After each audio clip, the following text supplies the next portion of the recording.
बच्चों, आज हम लोग यहाँ पर URTS 20 का डिस्कशन करने जा रहे हैं। तो देखते हैं, आइए। क्वेश्चन नंबर 1 कह रहे which of the following functions of A and B may be performed if A and B possess different dimension. बताइए, अगर ये दो फिजिकल क्वांटिटीज की डायमेंशन सेम होती है तभी हम उनको ऐड सब्ट्रैक्ट या सब्ट्रैक्ट कर सकते हैं, उन्हें कंपेयर कर सकते हैं, राइट। लेकिन बताइए, जब डायमेंशन सेम होगी तो हम कहेंगे कि डायमेंशन सेम के लिए ये कर सकते हैं। लेकिन बताइए, आपसे कहा गया है डिफरेंट डायमेंशन के लिए कौन सा ऑपरेशन किया जा सकता है, तो ये क्या तीसरा हो जाएगा, राइट। क्वेश्चन नंबर 2 कह रहे हैं the percentage error in the measurement of voltage V is 3% and measurement of current is 2%। The percentage error in measurement of resistance is, तो R इक्वल टू हम लिखेंगे V/I, राइट।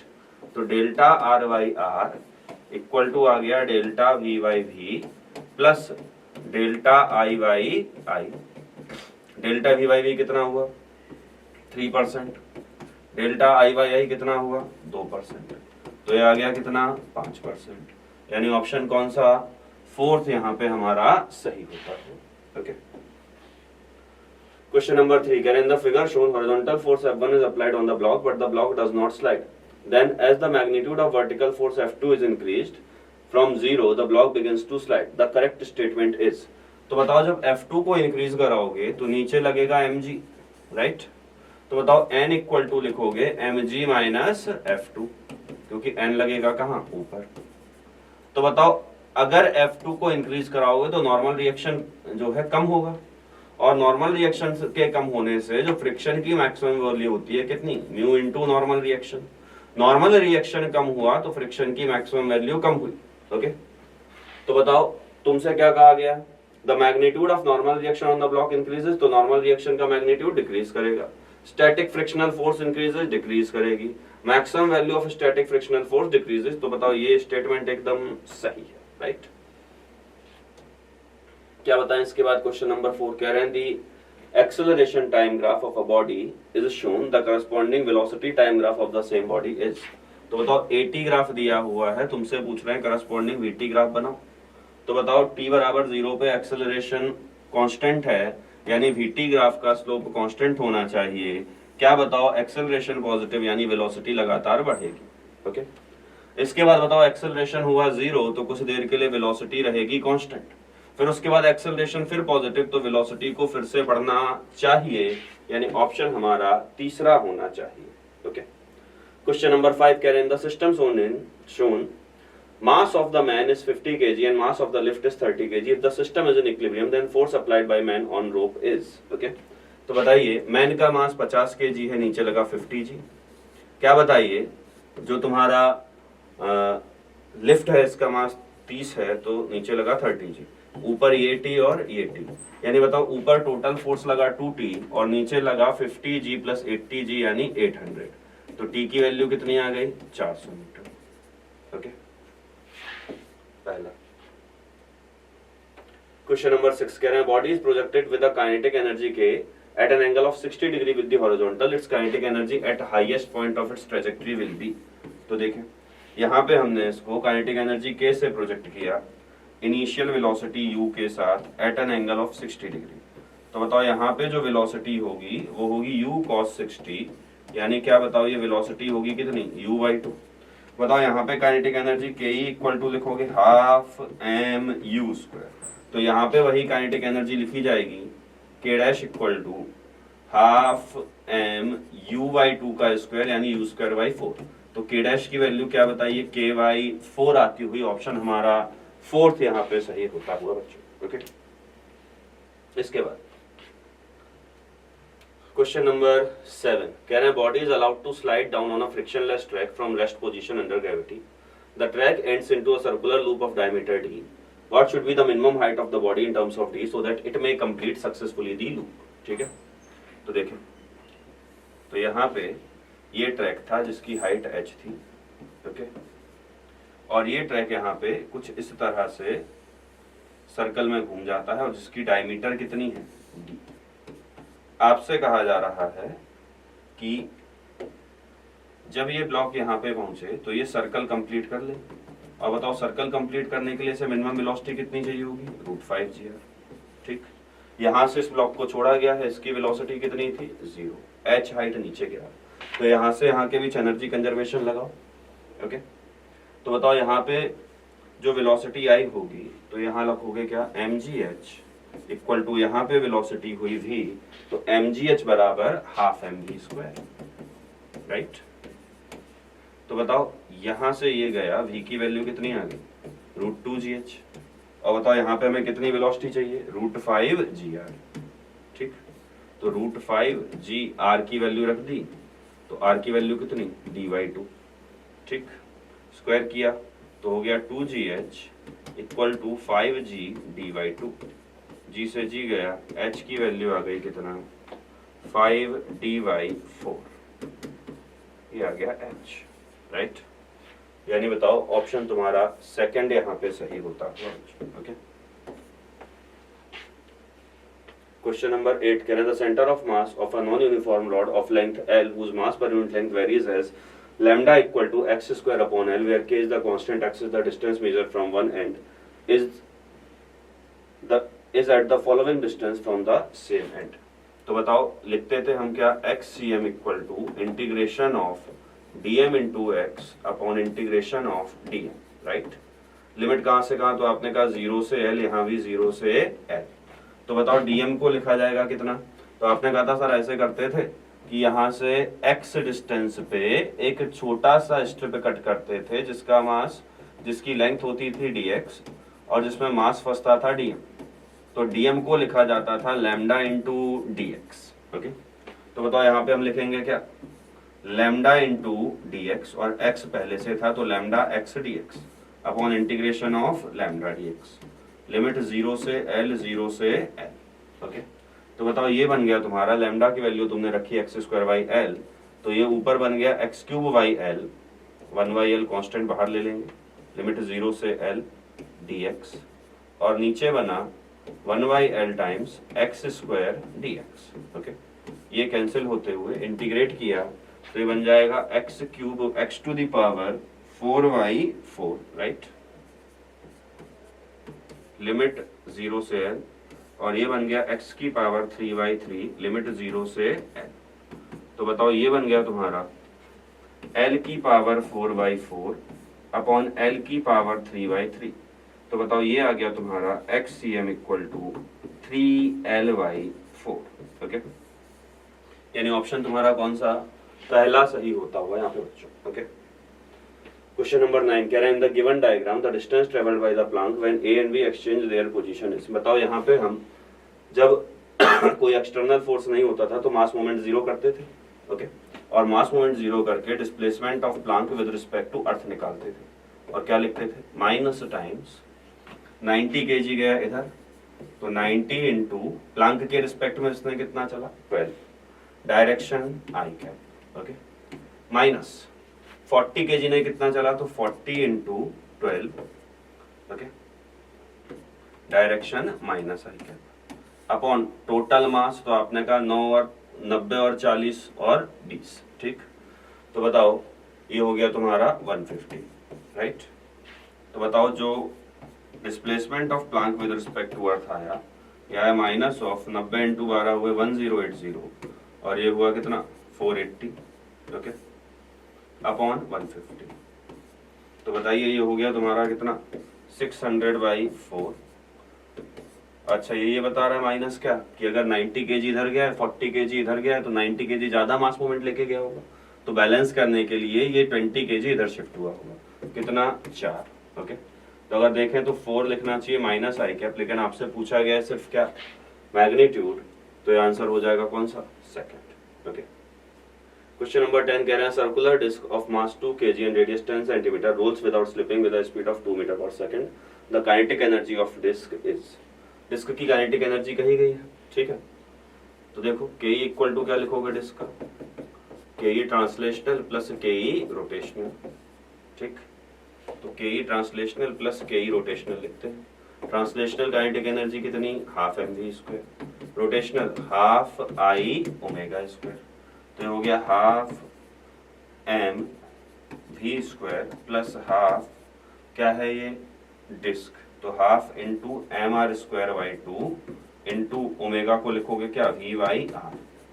तो बताओ ये आपस में निपटता हुआ ये हो गया कितना, kinetic energy equal to half M V square plus 1/4 M V square, तो ये हो गया 3/4 एम वी स्क्वायर, राइट।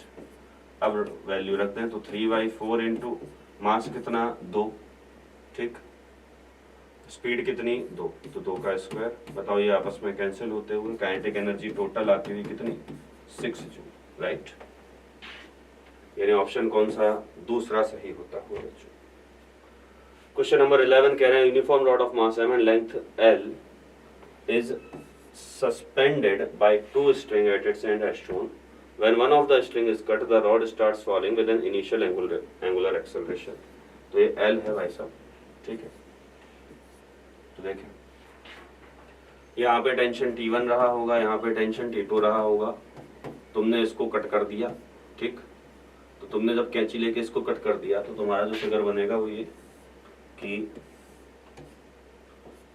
ये T1 है, नीचे लगेगा क्या mg, तो ये जो रॉड है ये T1 के अबाउट घूमने का प्रयास करेगा, ठीक। तो बताओ इसको टॉर्क कौन देगा, तो तुमने कहा टॉर्क देगा सर mg, इक्वल टू क्या लिखोगे, I इंटू अल्फा, राइट। तो बताओ mg का टॉर्क, तो आपने कहा mg की लाइन ऑफ एक्शन ये परपेंडिकुलर डिस्टेंस l/2, ठीक।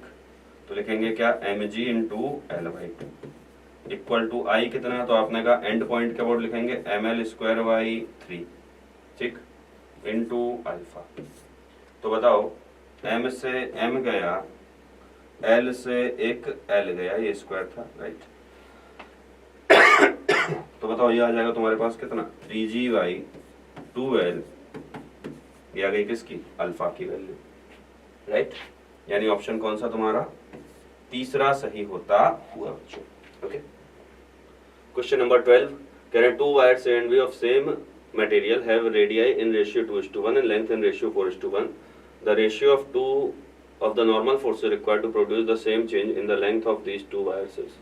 तो चेंज सेम रखना है लेंथ का, तो डेल्टा एल सेम है, मटेरियल सेम है, यानी यंग्स मॉडुलस सेम है, राइट। तो F1 इक्वल टू लिखोगे यंग मॉडुलस इंटू L1,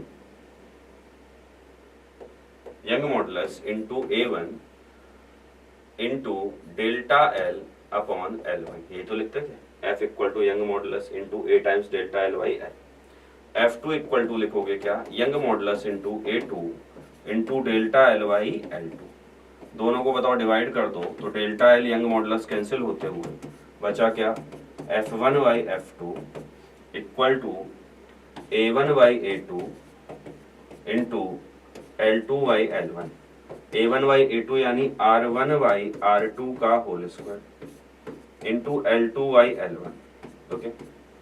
तो बताओ F1 बाई F2 जो है आ गया कितना, R1 बाई R2 का स्क्वायर यानी कितना 4:1 इंटू बताओ ये हो गया कितना 1:4, ओके। तो ये F1 बाई F2 कितना आ गया 1:1, यानी ऑप्शन हमारा कौन सा, पहला सही होता हुआ बच्चों, ओके। क्वेश्चन नंबर 13 कह रहे हैं capillary tube of radius r is immersed in water and water rises in it to a height h. The mass of water in the capillary is 5 gram. Another capillary tube of radius 2r is immersed in the water. The mass of water that will rise in this tube is. इस tube में कितना mass rise करेगा, ये पूछा गया, ठीक है। तो यार देखो h into R equal to constant लिखते थे हम, राइट, यानी h1 r1 बराबर लिखते थे h2 r2। तो पहले में h है, रेडियस r है, ओके। बताओ दूसरी कैपिलरी में h2 पता करना है, रेडियस कितनी हो गई 2r, तो जो h2 है इस h2 की वैल्यू बताओ h/2 आती हुई, ओके। तो बताओ एक कैपिलरी ट्यूब ये थी जिसमें जो वाटर है वो h हाइट तक गया था और इसकी रेडियस कितनी थी, तो आपने कहा रेडियस r थी। दूसरी कैपिलरी ट्यूब है जिसकी रेडियस 2r थी और इसमें जो वाटर है ये वाटर h/2 हाइट तक गया था, तो इसका मास था m1 और इसका मास था m2। तो m1 की वैल्यू क्या लिखेंगे, तो आपने कहा m1 की वैल्यू लिखी जाएगी डेंसिटी इंटू वॉल्यूम, और इसका वॉल्यूम कितना, तो आपने कहा pi into r square into height कितनी h, सिलेंडर बनेगा, m2 अगर देखा जाए इसके लिए तो density rho into pi into इसकी रेडियस 2r, तो 2r का स्क्वायर यानी हो गया 4r square, right, into h/2। तो बताओ ये आपस में अब जब डिवाइड करेंगे तो रो पाई आर स्क्वायर एच और रो पाई आर स्क्वायर एच गया, ठीक। बताओ m1/m2 जो है वो बचा कितना 1/2, m1 की वैल्यू थी 5 इंटू 2 आ गया क्या m2, यानी m2 की वैल्यू आ गई कितना 10 ग्राम, राइट। यानी बताइए ऑप्शन कौन सा तीसरा सही होता हुआ। क्वेश्चन नंबर 14, कह रहे two rods of same material have same length and area, the heat Q flows through them for 12 minutes when they are joined side by side. If now both the rods are joined in parallel, then the same amount of heat will flow in.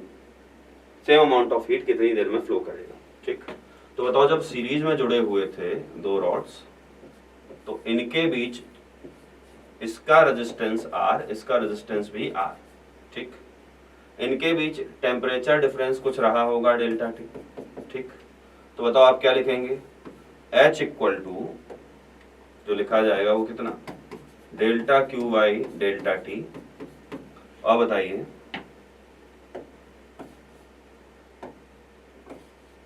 H equal to लिखा जाएगा delta Q by delta T, और बताइए इसी को हम लिखेंगे क्या delta T यानी temperature difference upon total resistance.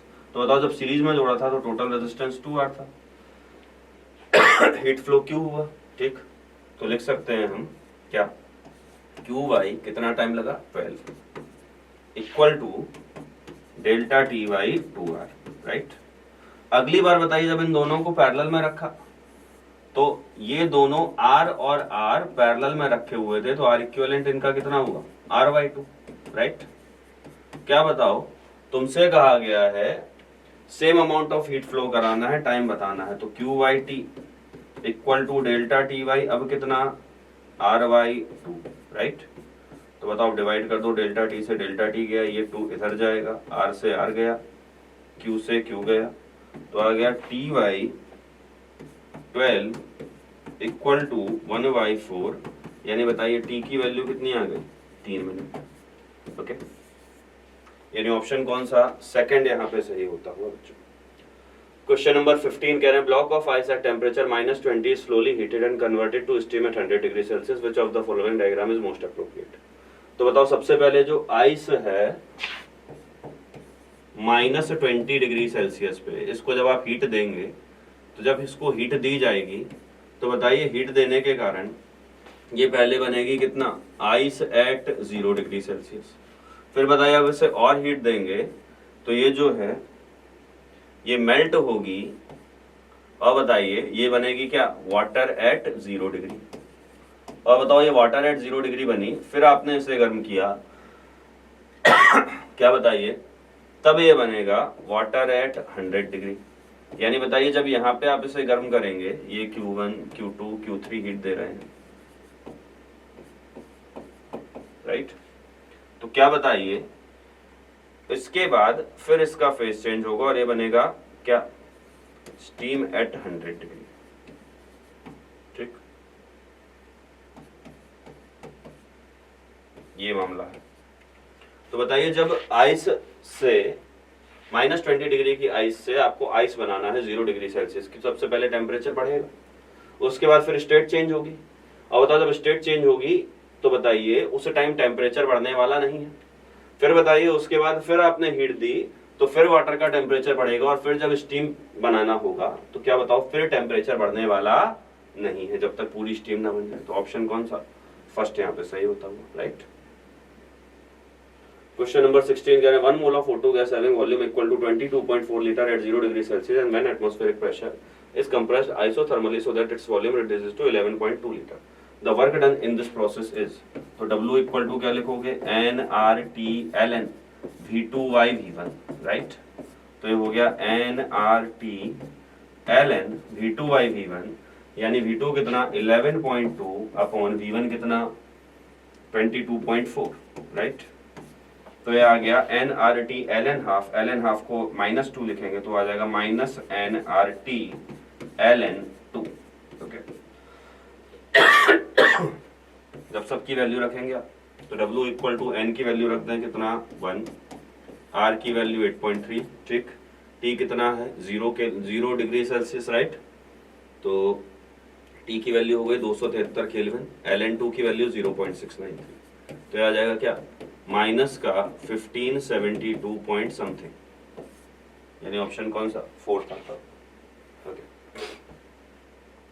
Question number 17 कह रहा है particle execute SHM with a frequency f, the frequency with which it's kinetic energy oscillates is.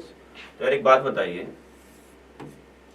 जब हम यहाँ पे SHM का डिस्कशन कर रहे हैं, ये ऑब्जेक्ट मान लो यहाँ से चलना शुरू करता है, यहाँ जाएगा, बताओ इसकी काइनेटिक एनर्जी मैक्सिमम है, और यहाँ जब पहुंचेगा तो इसकी काइनेटिक एनर्जी 0 है।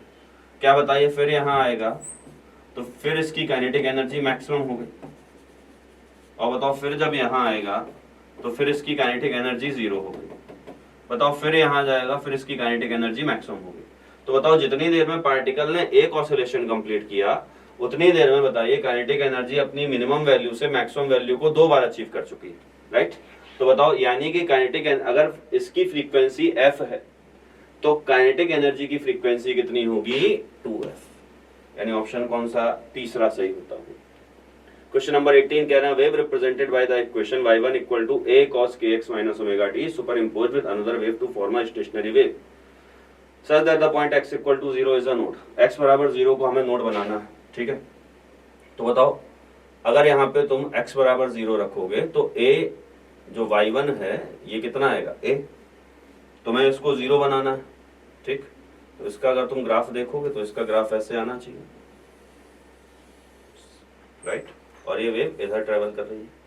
तुम्हें एक ऐसी वेव चाहिए जिस वेव का एम्पलीट्यूड हो कितना माइनस है, और जब इसका एम्पलीट्यूड माइनस से होगा और ये जाए किधर इधर, ठीक।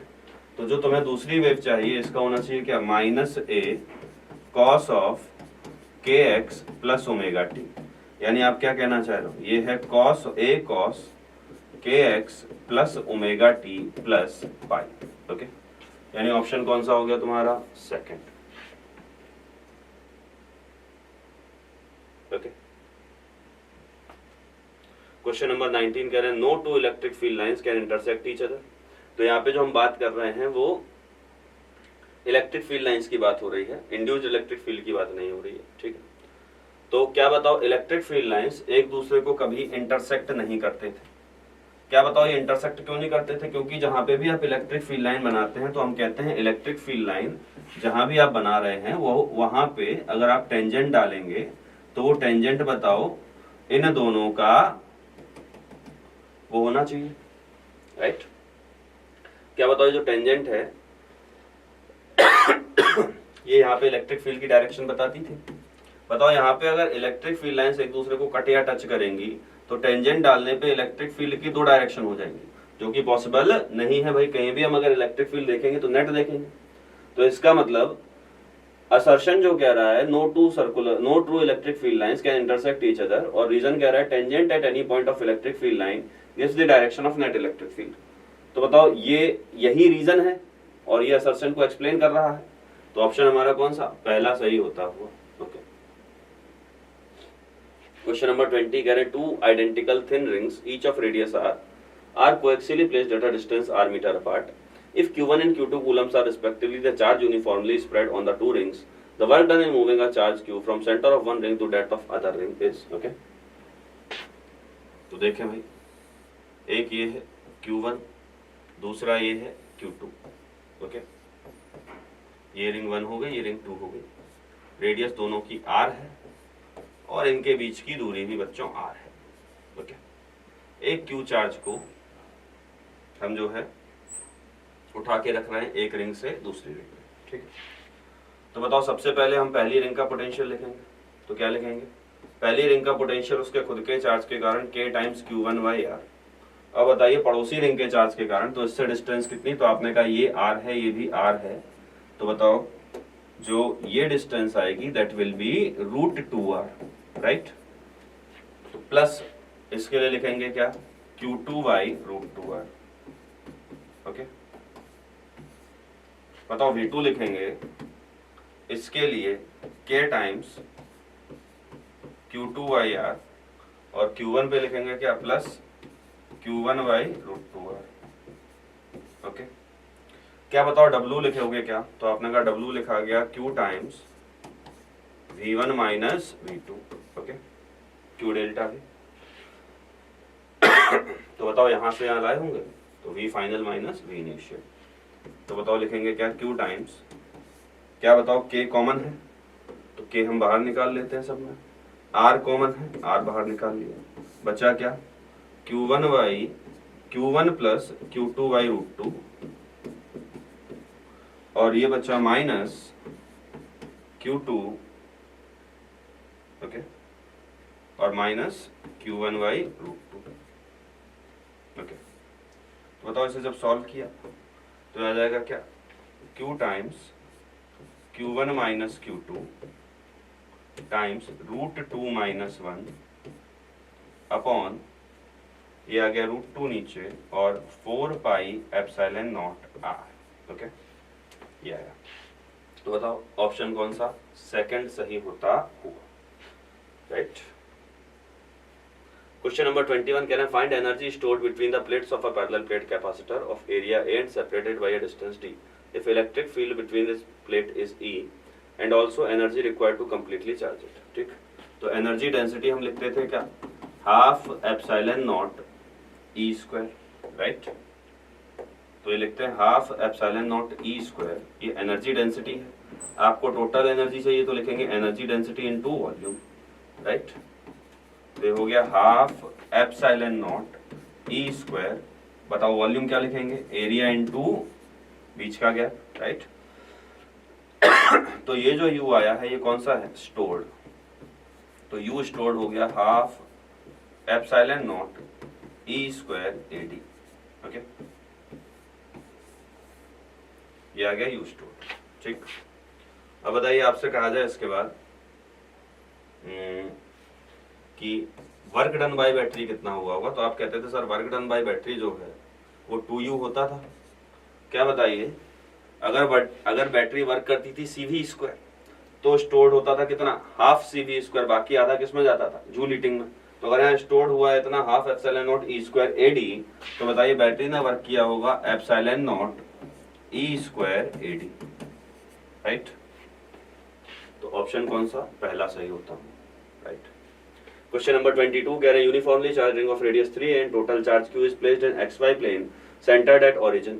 A point charge q is moving towards the ring along the z axis and has speed v at z equal to 4a. The minimum value of v such that it crosses the origin is, okay.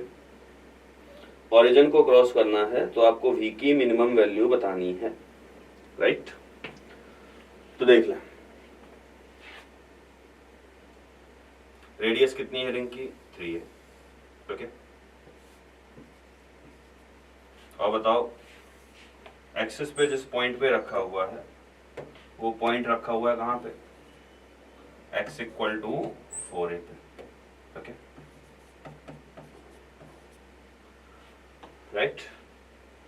तो बताओ तुमसे कहा गया है कि यहाँ पे इसकी वेलोसिटी v है तो ये v की मिनिमम वैल्यू बताओ ताकि ये क्रॉस कर जाए, ओके।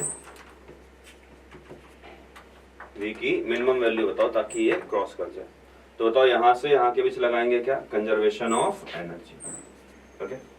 तो बताओ लिखेंगे क्या initial energy must be equal to final energy, okay.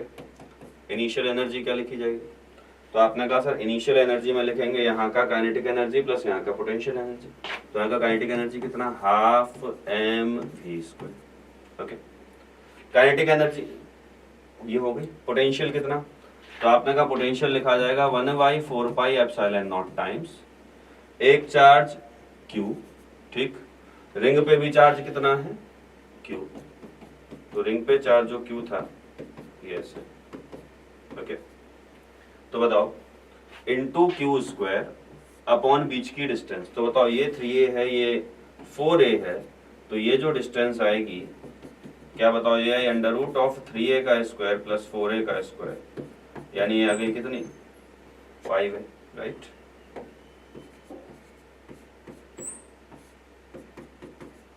Okay, तो बताइए ये हो जाएगा क्या 1/4πε0 q²/5 इक्वल टू, जब यहाँ पे पहुंच जाएगा तो यहाँ पे पोटेंशियल एनर्जी तो होगी लेकिन काइनेटिक जीरो।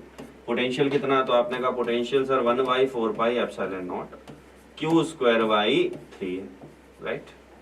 तो ये आ गया आपके पास हाफ mv² इक्वल टू 1/4πε0, इसको इधर ले जाएंगे तो q² और a कॉमन आएगा, बचेगा कितना 1/3 माइनस 1/5। ओके, तो ये हो जाएगा तुम्हारे पास 1/4πε0 q²/a टाइम्स, ये हो गया कितना 2/15। ओके, ये आ गया। तो यहां से तुम्हें ये हाफ mv² के बराबर आया। ओके, तो v² की वैल्यू लिख लें या v की वैल्यू लिखें तो कितना लिखेंगे, ये 2 इधर जाएगा, m नीचे, तो ये हुआ कितना 2/m टाइम्स, तो ये हुआ कितना बच्चों, ये v हुआ तुम्हारे पास, ये इधर गया तो 2/m को ऊपर ले गए, राइट। और बताओ ये लिखा हुआ है क्या 2/15 टाइम्स 1/4πε0 ओके q²/a, और ये हो गई इस पूरे की पावर हाफ, क्योंकि यहाँ पे स्क्वायर था, राइट। तो बताइए ये हमें दिख रहा है कि इसमें तीसरे ऑप्शन में, राइट। तो ऑप्शन हमारा तीसरा सही होता है। क्वेश्चन नंबर 23 कह रहे हैं tuning fork of unknown frequency 256 hertz makes 5 beats per second with vibrating string of a piano. Okay, the beat frequency decreases to 2 beats per second when the tension in the piano string is slightly increased. The frequency of piano string before increasing the tension was, okay, piano string में frequency बतानी है before increasing the tension. तो बताओ initial frequency कितनी थी 256। Okay, तो बताओ जो पियानो स्ट्रिंग की फ्रीक्वेंसी है, बीट का डिफरेंस कितना था 5, तो या तो ये हो सकती है 256 प्लस 5 या हो सकती है 256 माइनस 5। आप कह रहे हैं कि when the tension in the piano string increased, ये F था, तो F की ये 2 टेंटेटिव वैल्यू पॉसिबल है। तो अगर तुम टेंशन इंक्रीज करोगे दैट मींस फ्रीक्वेंसी इंक्रीज करनी चाहिए। तो अगर फ्रीक्वेंसी इंक्रीज करनी चाहिए तो जो बीट फ्रीक्वेंसी है ये स्लाइटली डिक्रीज की, ठीक, और कितना डिक्रीज की 2 बीट पर सेकंड तक आ गई।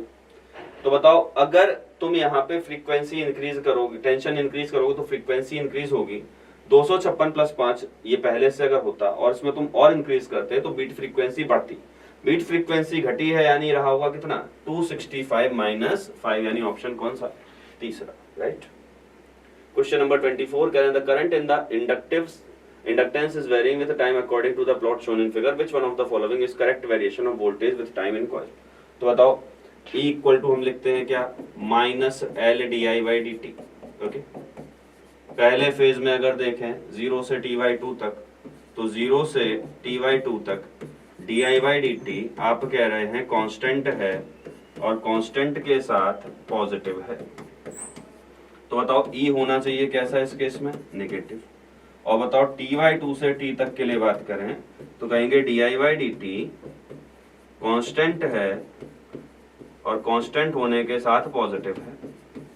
तो di/dt t/2 से t तक क्या बताओ कांस्टेंट होने के साथ पॉजिटिव है, तो क्या बताओ यहाँ पे जो E होगा ये E नेगेटिव आएगा, सॉरी ये E पॉजिटिव आएगा, ठीक,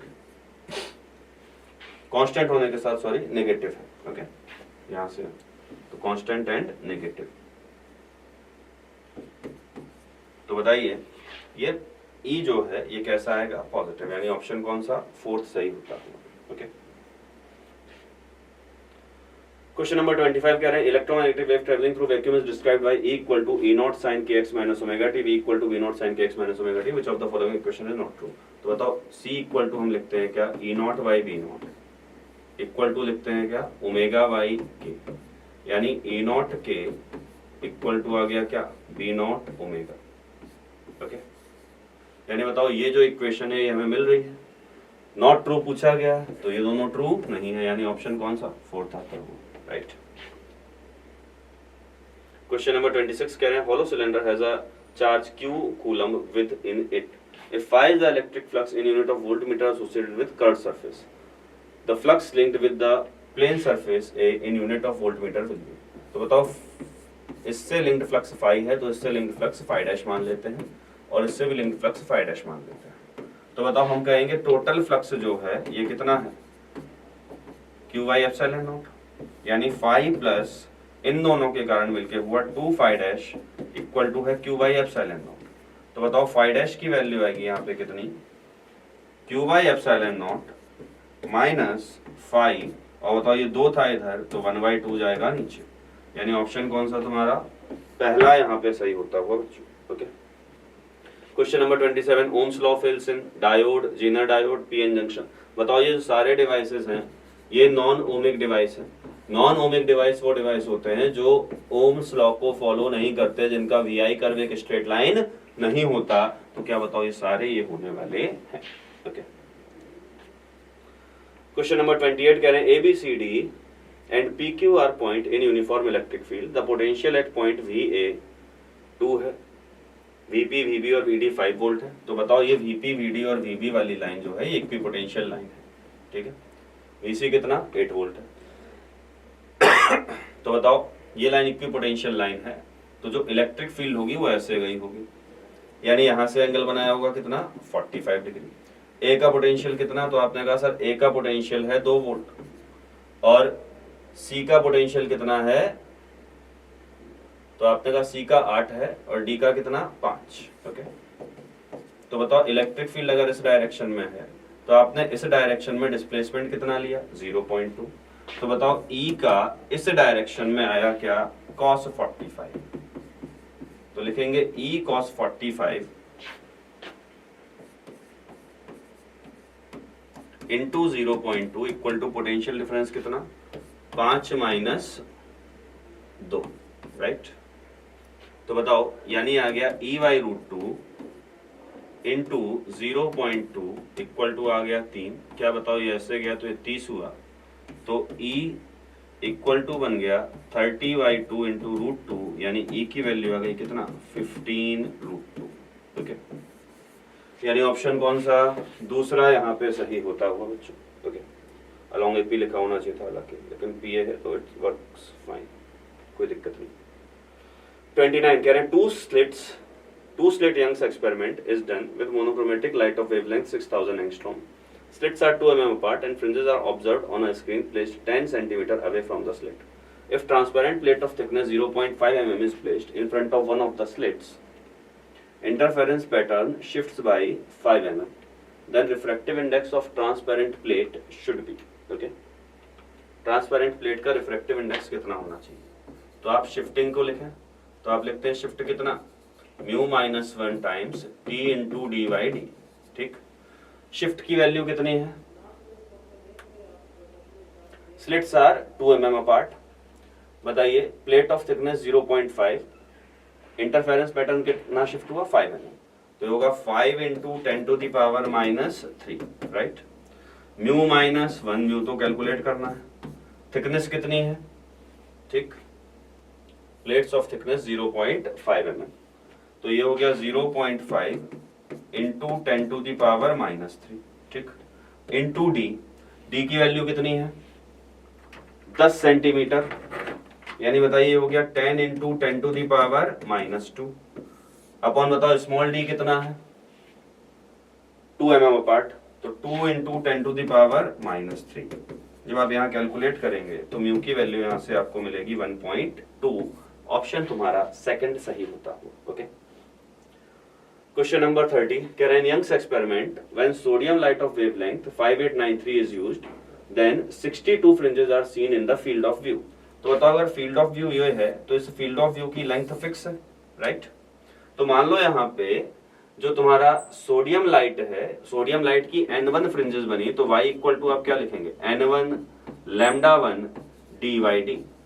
और बताओ अगर आपने वेवलेंथ को बदला 4348 एंगस्ट्रॉम किया तो भी y तो फिक्स ही है, तो इसको लिखेंगे क्या n2 λ2 dy/d। यानी बताइए आपको मिल गया n1 लैम्डा 1 बराबर n2 लैम्डा 2। n1 कितना है तो बताओ, लैम्डा 1 है 5893, ओके। 62 फ्रिंजेस मिली तो 62 इंटू 5893। n2 तुम्हें निकालना है, लैम्डा 2 कितना है 4348। तो बताओ जब तुमने कैलकुलेट किया तो n2 की वैल्यू तुम्हें यहां से 84 मिलती हुई, यानी ऑप्शन कौन सा, फोर्थ सही होता हुआ बच्चों, ओके। n2 की वैल्यू 84 आती हुई। क्वेश्चन नंबर 31 कह रहे हैं hydrogen like atom of atomic number z is in an excited state of quantum number 2n, it can emit a maximum energy of 204 electron volt. यानी बताइए जब ये क्वांटम नंबर 2n की स्टेट में है तो ये आएगा कितने पे, 204 पे, ठीक। तो लिखेंगे क्या, E2n minus En equal to कितना है 204, ओके। तो बताओ E2n कितना लिखोगे, तो E2n लिखोगे E1 बाई 2n का स्क्वायर यानी 4n square minus E1 equal to कितना लिखा जाएगा, E2n माइनस E1 था, राइट। इक्वल टू लिखा गया कितना 204। तो बताओ ये आ जाएगा क्या, E1 टाइम्स 1 माइनस या E1 टाइम्स ये आ गया 1 by 4n square minus 1 equal to 204, ठीक है, ये आ गया। फिर क्या कह रहे हैं, if it makes a transition to quantum state n, यानी 2n से कहाँ है n में, तो लिखेंगे E2n माइनस En और ये कितना है 40.8। तो लिखेंगे क्या, E1 by 4n square minus E1 by n square equal to लिखा गया 40.8। क्या बताइए, E1 यहां से कॉमन लिया, ये बचा 1 by 4n square minus 1 by n square, okay, equal to 40.8। तो बताओ ये बचेगा कितना, ये बचा E1 टाइम्स माइनस का 3 by 4n square equal to आया 40.8, ओके। तो बताएं दोनों को डिवाइड कर दें, तो डिवाइड करने पे यानी E1 times 1 by 4n square minus 1 यानी 1 minus 4n square upon 4n square, okay. और बताओ जो नीचे है, ये नीचे आ गया क्या, E1 times minus 3 by 4n square, okay, equal to लिखेंगे कितना 204 अपॉन 40.8 जो कि आ जाएगा 5 के बराबर। E1 से E1 कैंसिल हुआ, 4n स्क्वायर से 4n स्क्वायर कैंसिल हुआ, तो ये बचा तुम्हारे पास क्या, 4n square minus 1 equal to 15, यानी 4n स्क्वायर आ गया 16, यानी n आ गया कितना 2, ओके। यानी ऑप्शन तुम्हारा कौन सा, तीसरा सही होता है, ओके। कह रहे हैं the impedance of a RC circuit is Z1 for a frequency f and Z2 for a frequency 2f, then Z1 by Z2 is. तो बताओ Z1 क्या लिखोगे, फ्रीक्वेंसी f रहेगी तो लिखोगे under root of R square plus XC का square, तो R square plus XC कितना 1 बाई ओमेगा C, तो 1 by omega square C square, right. Z2 क्या लिखोगे, तो बताओ Z2 लिखा गया R स्क्वायर प्लस फ्रीक्वेंसी को तुमने किया दुगना, तो हो जाएगा 1 बाई 2f का स्क्वायर, या फ्रीक्वेंसी को दुगना किया तो ओमेगा दुगना हो गया, तो ये हो गया क्या 4 ओमेगा स्क्वायर C स्क्वायर। दोनों को डिवाइड कर दो, ठीक। तो डिवाइड करने से क्या बताइए, ये नंबर लिखा हुआ है, ये नंबर होगा इससे कम, तो बताओ ये नंबर जब कम है तो यानी आप ज्यादा नंबर में से, बड़े नंबर में से छोटे को डिवाइड कर रहे हैं, तो ये वैल्यू ग्रेटर देन 1 आनी चाहिए, ओके। ग्रेटर देन 1 यानी बिटवीन 1 एंड 2, यानी ऑप्शन कौन सा, पहला सही होता है, ओके। क्वेश्चन नंबर 33 कह रहे हैं plane mirror is placed at origin parallel to y axis facing the positive x axis, an object starts from 2, 0, with a velocity of 2i cap plus j cap, okay. तो ये mirror लगा हुआ है, जो object है वो start करता है यहाँ से कहाँ से 2,0,0, तो यहाँ ऑब्जेक्ट रखा हुआ x इक्वल टू 2 पे, ठीक है। इसकी वेलोसिटी कितनी है, तो इसकी वेलोसिटी है 2y cap plus 2j cap. तो जो इमेज है जो तुम यहाँ पे बनाओगे, इस इमेज को बताओ ऑब्जेक्ट की वेलोसिटी x के अलोंग है 2y कैप, y के अलोंग है 2j कैप।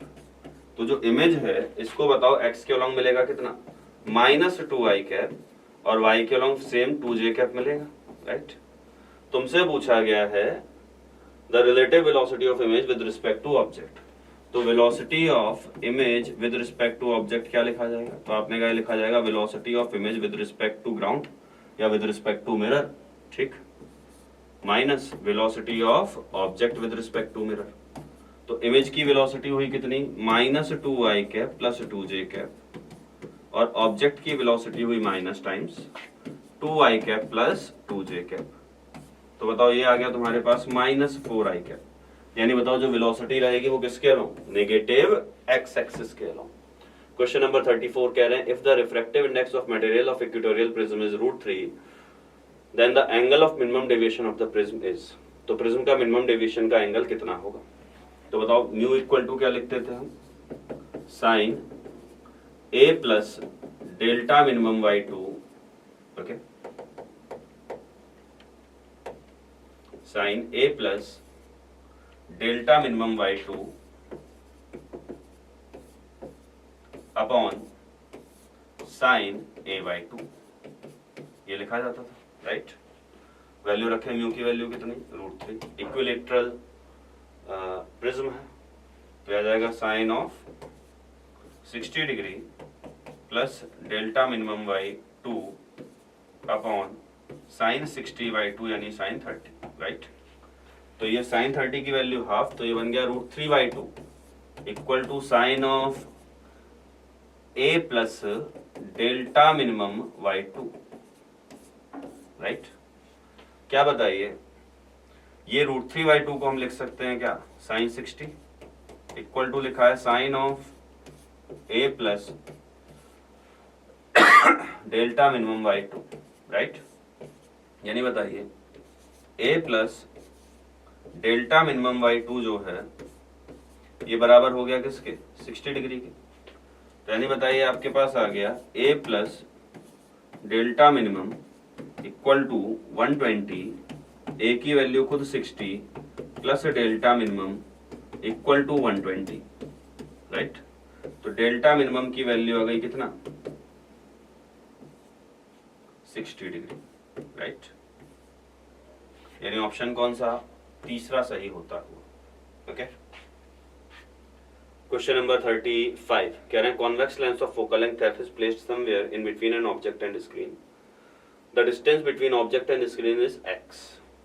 तो बताओ कॉन्वेक्स लेंस को ऐसे हमने रखा है ऑब्जेक्ट और स्क्रीन के बीच में, तो ऑब्जेक्ट यहाँ रखा हुआ है, डिस्टेंस कितनी, x, तो ये u हो गया, ये v हो गया, ठीक। तो बताओ जो u प्लस v है, ये u प्लस v लिखा हुआ है कितना, x, तो u प्लस v अगर x लिखा हुआ है और m लिखा हुआ है क्या, u/v, क्योंकि मैग्नीट्यूड v/u, क्योंकि मैग्नीट्यूड लिखा हुआ है सिर्फ, राइट। तो m लिखा हुआ है v/u, तो यहां से बताओ v बराबर आ गया क्या, mu, ओके। तो बताओ v बराबर आ गया क्या, mu, तो यहाँ पे आप रख दें अगर, तो ये हो जाएगा क्या, mu plus u equal to x, ठीक। तो u की वैल्यू आ गई क्या, x upon m plus 1, okay. अब बताओ इसमें अगर तुम v रख दो तो u की वैल्यू आ गई x अपॉन m प्लस 1, इसमें रख दें, तो बताओ ये बनेगा x upon m plus 1 plus v equal to कितना, x। तो यहाँ से v की वैल्यू कितनी, तो आपने कहा v की वैल्यू आ जाएगी x minus x upon m plus 1, ठीक। तो ये हो गया तुम्हारे पास कितना, m प्लस 1 नीचे, और ऊपर बनेगा mx plus x minus x, यानी m इंटू x, ये आ गया v, ठीक।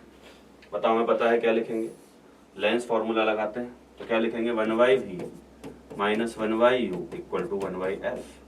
तो v तो पॉजिटिव है, u नेगेटिव, तो हो जाएगा 1/v plus 1/u equal to 1/f।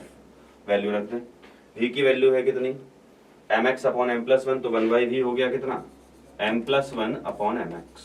ठीक, u की वैल्यू कितनी है, x upon m plus 1, 1/u हो गया क्या, m plus 1 upon x equal to 1/f। LCM ले लें, एलसीएम आया mx, ये बन गया क्या, m प्लस 1, और बताओ यहाँ पे x m से मल्टीप्लाई, तो बन गया क्या, m square plus m equal to 1/f। तो बताओ f की वैल्यू आ गई, बताओ ये 1/f आ जाएगा, यहाँ से फर्दर सिंप्लीफाई करने पे 1/f कितना मिला, तो आपने कहा नीचे हुआ सर mx, ऊपर मिल गया कितना, m square plus 2m plus 1। तो बताओ ये लिखा हुआ है m प्लस 1 का होल स्क्वायर, तो f इक्वल टू आ गया m into X upon m plus 1 का होल स्क्वायर। ओके, यहाँ पे क्योंकि मैग्नीट्यूड लेना था तो इसलिए वो लिया हमने, तो ऑप्शन कौन सा, पहला सही होता हो, राइट। क्वेश्चन नंबर 36 कह रहे हैं for the solenoid shown in figure what is the magnetic field at point P। तो बताओ B इक्वल टू लिखोगे क्या, mu naught Ni/2 times cos of 30 cos beta 1 plus cos of 60। Okay, तो बताओ ये आ जाएगा कितना, mu naught Ni/2 times cos 30 √3/2 cos 60 1/2। तो ये आ गया आपका B equal to mu nought Ni/4 times √3 plus 1, यानी ऑप्शन कौन सा, सेकंड यहाँ पे सही होता हुआ। ओके, क्वेश्चन नंबर 37 कह रहे हैं for the LCR circuit shown the current is observe to lead the applied voltage and additional capacitor C dash when joined with the capacitor C present in the circuit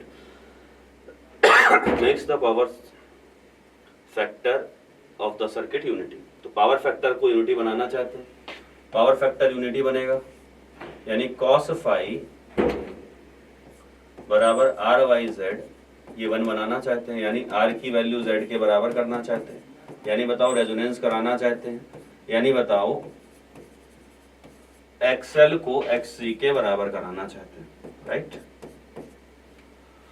ये चाहते हैं ऐसा। अभी क्या situation है, अभी ये सिचुएशन है कि ये VL है, ये VC है, ये I है, कह रहे हैं कि जो करंट है वो नेट वोल्टेज को लीड कर रहा है, यानी अभी जो है ये VL है VC से छोटा है, राइट।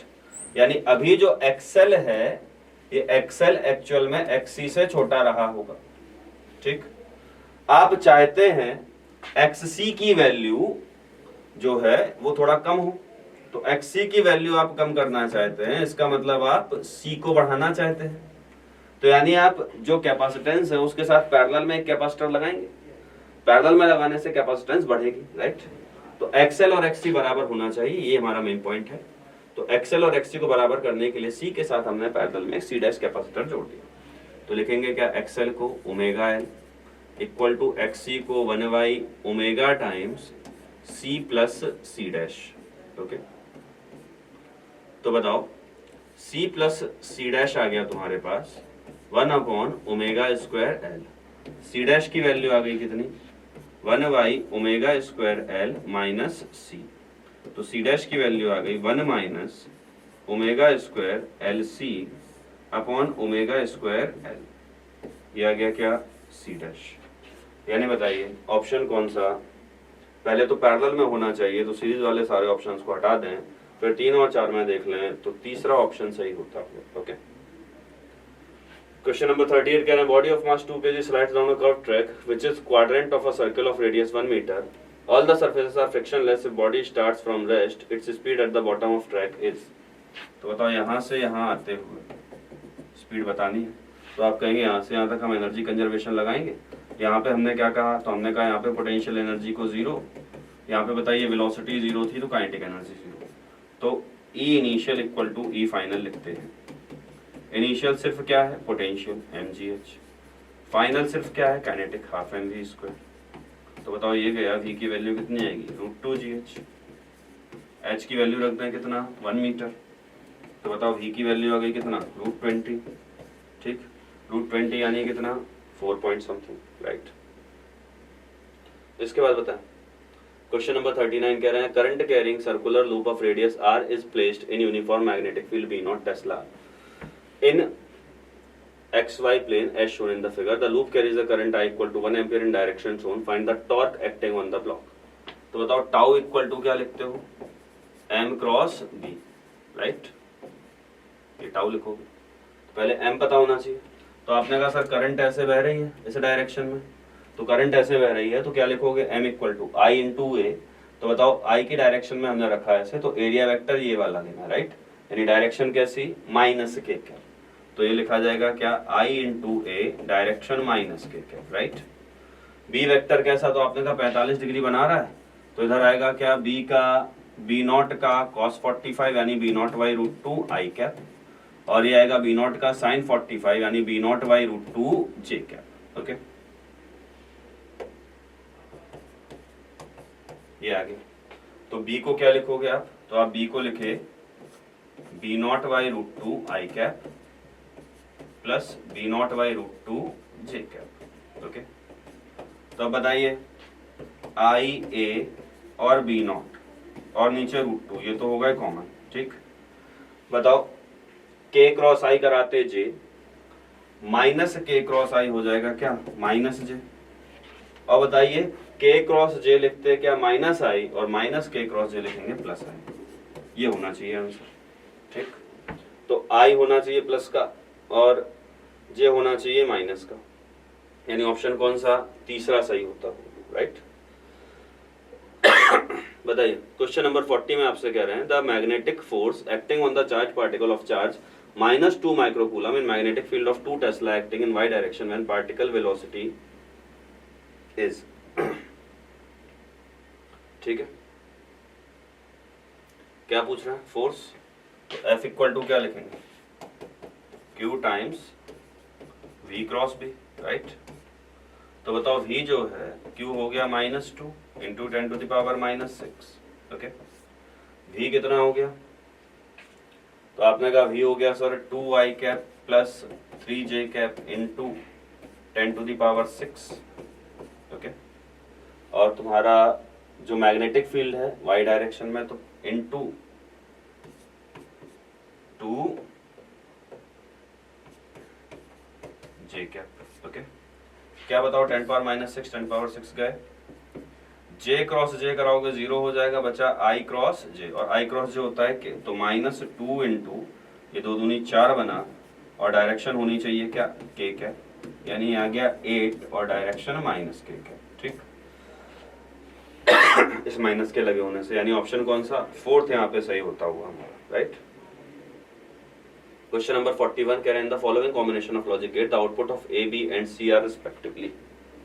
ए बी और सी का आउटपुट बताना है,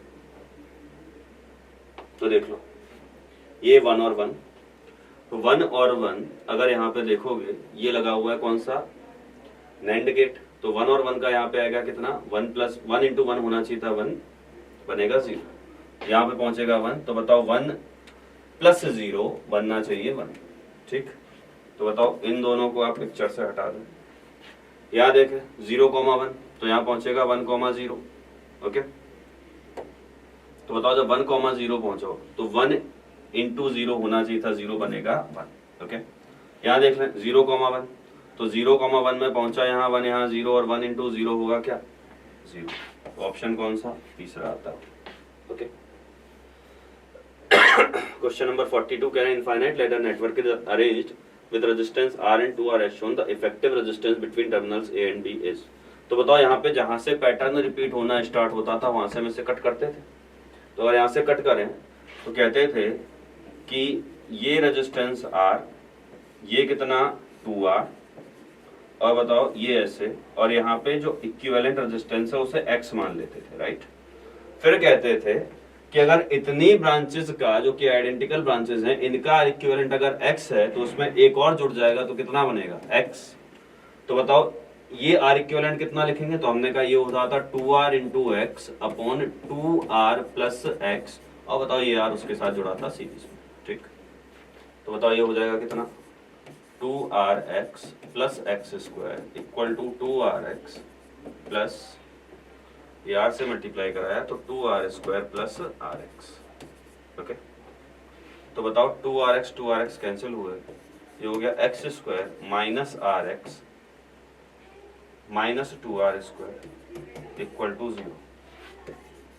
तो हो गया x square minus 2rx plus r x minus 2r² बराबर 0। ओके, तो ये बना x माइनस, यहाँ से अगर हमने x कॉमन लिया तो बना x माइनस 2r। ओके, यहाँ से r कॉमन लिया तो बना x माइनस 2r बराबर किसके 0। ओके, तो बताओ x माइनस 2r बराबर 0, तो x की वैल्यू आएगी 2r, और बताओ x प्लस r बराबर 0, तो x की वैल्यू आएगी कितनी माइनस r। तो बताओ माइनस r तो एक्सेप्टेबल नहीं है, तो रेजिस्टेंस कितना होना चाहिए बेटा 2r। ठीक, question number 43, can the capacitance of capacity C1 is charged to a potential of V0 on disconnecting with the battery, it is connected with a capacitor of capacitance C2, the ratio of energy before and after। तो बताओ जब Q1 से या कहें C1 से C2 की तरफ charge flow भी होगा, तभी बताइए इनकी प्लेट्स पे जो कंबाइंड चार्ज है, ये कंबाइंड चार्ज कहीं जाने वाला नहीं है। ओके, तो U1 जो इनिशियल लिखेंगे हम वो कितना, half Q square by C1। Okay, और फाइनल जो लिखेंगे वो कितना, हाफ टोटल चार्ज Q, तो Q का square by C1 plus C2, दोनों को डिवाइड कर दें तो हाफ से हाफ गया, Q स्क्वायर गया, ये आ गया क्या C1 plus C2 by C1। Okay, तो ऑप्शन हो गया तुम्हारा कौन सा, पहला सही, right. Question number 44, can the maximum velocity of electron emitted by light of wavelength lambda incident on the surface of a metal of work function phi is. तो बताओ हम क्या लिखते हैं, K max equal to H C Y lambda minus 5। K max क्या लिखोगे, half M v max का square बराबर H C Y lambda minus 5। तो बताओ यहां से आ गया तुम्हारे पास V max square equal to, ये हो गया H C minus lambda into 5 by M इधर आया और लैम्डा इधर और 2 इधर, इस पूरे की पावर हाफ। ओके, तो बताओ ये मिल रहा है तुम्हें किसमें, तीसरे में, ये आएगा क्या वी मैक्स स्क्वायर में। ओके, तो ऑप्शन कौन सा तुम्हारा, थर्ड यहाँ पे सही होता हुआ बच्चों। क्वेश्चन नंबर 45 कह रहे हैं the current passing through ideal diode D is. बताओ डायोड जो है वो आइडियल है और यहाँ पे बैटरी के पॉजिटिव टर्मिनल से पी कनेक्टेड है, तो ये जो है ये कैसा हुआ, फॉरवर्ड बायस, और फॉरवर्ड बायस है, आइडियल है, तो इसका रेजिस्टेंस 0, तो 2 ओम तो बेकार हो गया। ओके, तो बताओ ये किसी यूज का नहीं है, जो भी सर्किट में काम करेगा वो 10 और 15 ओम करेंगे। तो आप कहेंगे यहाँ आर इक्विवेलेंट कितना, तो आपने कहा 10 ओम और 15 ओम मिलके बनाते हैं कितना, 25 ओम।